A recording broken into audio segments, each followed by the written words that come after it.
Hi and welcome back to my channel. Now in this video I'd like to share with you my experience of the last 4 years of working with the Canon RF15-35 f2.8 lens.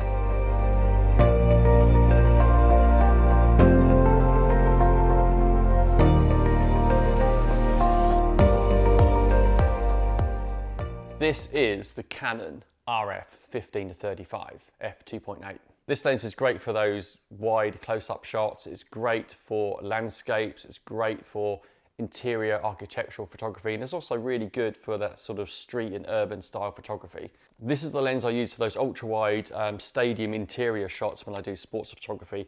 It's also really good for getting shots on the sidelines of fans and players interacting with fans after the games, like for autographs and stuff like that.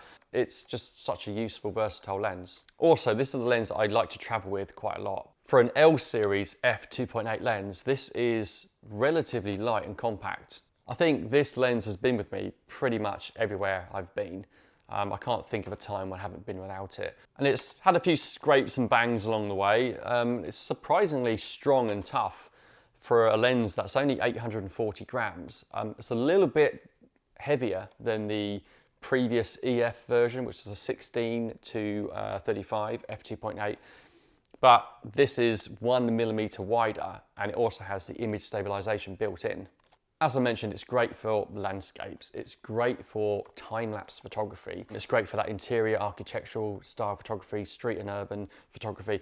It's also good for video, because that 35mm is considered a fairly standard focal range for motion capture.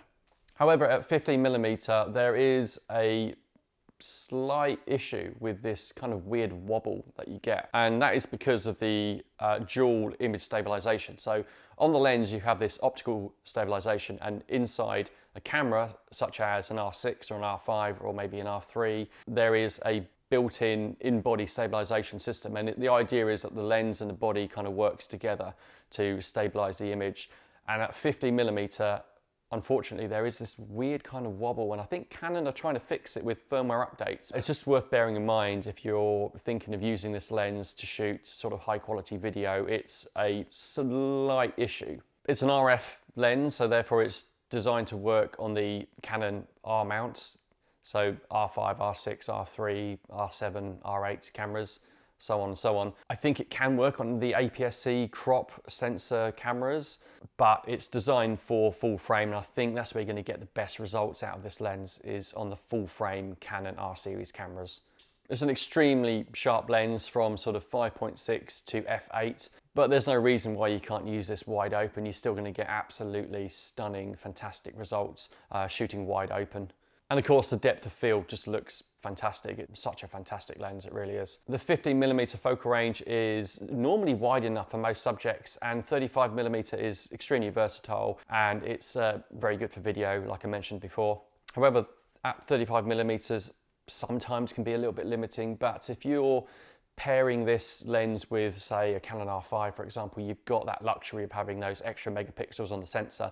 So at 45 megapixels, there's occasions where I feel like I need to crop in. Because this lens is so sharp, I don't really need to worry about cropping in. I can crop in maybe 20, 30, even 40%, and I've still got a really, really sharp and sufficient amount of resolution.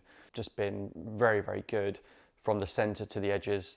The 15mm end is obviously quite wide. It's 1mm wider than the 16 to 35. But because of the inbuilt stabilization system, I often find myself using this lens handheld, and I have no problem with that at all. A good example of this is when I do sports photography. So I'm quite often shooting handheld stitch sort of panoramic shots of the inside of stadiums, because I want to get that kind of ultra wide angle. So if I'm inside a stadium, I want to be shooting at sort of f8 to maybe sort of f11 to try and get as much detail and as much of the subject in focus as possible.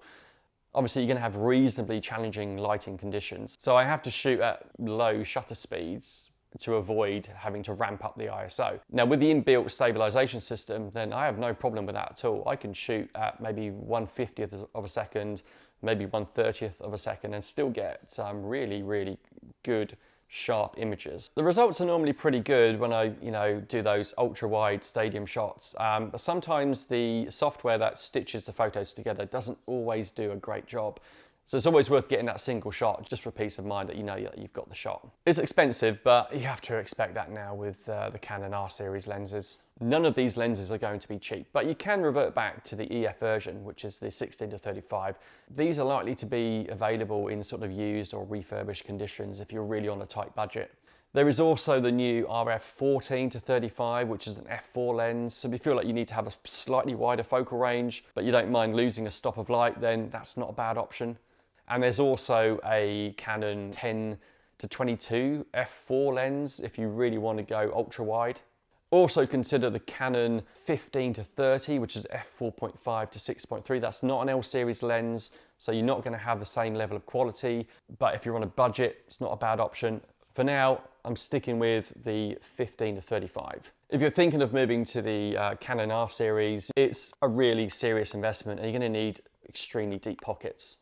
So that's my review after almost 4 years of working with the Canon RF15-35. What a journey it's been. This has been with me all over the world and it's just been an absolutely fantastic, incredible lens, and I really hope to get another 4 years out of it.